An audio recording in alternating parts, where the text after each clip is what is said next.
بسم اللہ الرحمن الرحیم۔ رسول اللہ صلی اللہ علیہ وآلہ وسلم نے ارشاد فرمایا، اللہ تعالیٰ ظالم کو مہلت دیتا ہے لیکن جب پکڑ لیتا ہے تو پھر اسے نہیں چھوڑتا۔ پھر رسول اللہ صلی اللہ علیہ وآلہ وسلم نے یہ آیت تلاوت فرمائی، اور اسی طرح جب بھی آپ کا رب کسی ظالم بستی کو پکڑتا ہے اور اس کی گرفت ایسی ہی ہوتی ہے، بلا شبہ اس کی گرفت بہت تکلیف دہ اور سخت ہوتی ہے۔ رسول اللہ صلی اللہ علیہ وآلہ وسلم نے ارشاد فرمایا، جو کوئی بندہ اللہ سے دعا کر کے مانگتا ہے، اللہ اسے یا تو اس کی مانگی ہوئی چیز دے دیتا ہے یا اس دعا کے نتیجہ میں اس دعا سے مثل اس پر آئی ہوئی مصیبت دور کر دیتا ہے، جب تک اس نے کسی گناہ یا قطع رحمی رشتہ ناتا توڑنے کی دعا نہ کی ہو۔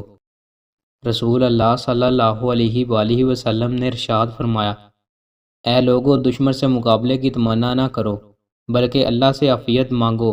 ہاں، جب ان سے تمہارا آمنا سامنا ہو جائے تو پھر صبر سے کام لو اور جان لو کہ جنت تلواروں کے سائے تلے ہے۔ رسول اللہ صلی اللہ علیہ وآلہ وسلم نے ارشاد فرمایا، دنیا کمانے کے لیے اچھا طریقہ اختیار کرو۔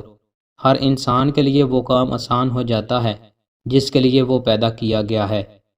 رسول اللہ صلی اللہ علیہ وآلہ وسلم نے ارشاد فرمایا، جو کوئی مسلمان اپنے مسلمان بھائی کو کسی مصیبت میں تسلی دے تو اللہ تعالیٰ قیامت کے دن اسے عزت کا جوڑا پہنائے گا۔ رسول اللہ صلی اللہ علیہ وآلہ وسلم نے ارشاد فرمایا، پیر اور جمعرات کو اعمال اللہ کے حضور پیش کیے جاتے ہیں، لہٰذا میں پسند کرتا ہوں کہ میرا عمل اس حال میں پیش کیا جائے کہ میں روزے سے ہوں۔ رسول اللہ صلی اللہ علیہ وآلہ وسلم سے پوچھا گیا، اللہ کے رسول، بندے کو جو چیزیں اللہ تعالیٰ نے عطا کی ہیں ان میں سے سب سے بہتر چیز کیا ہے؟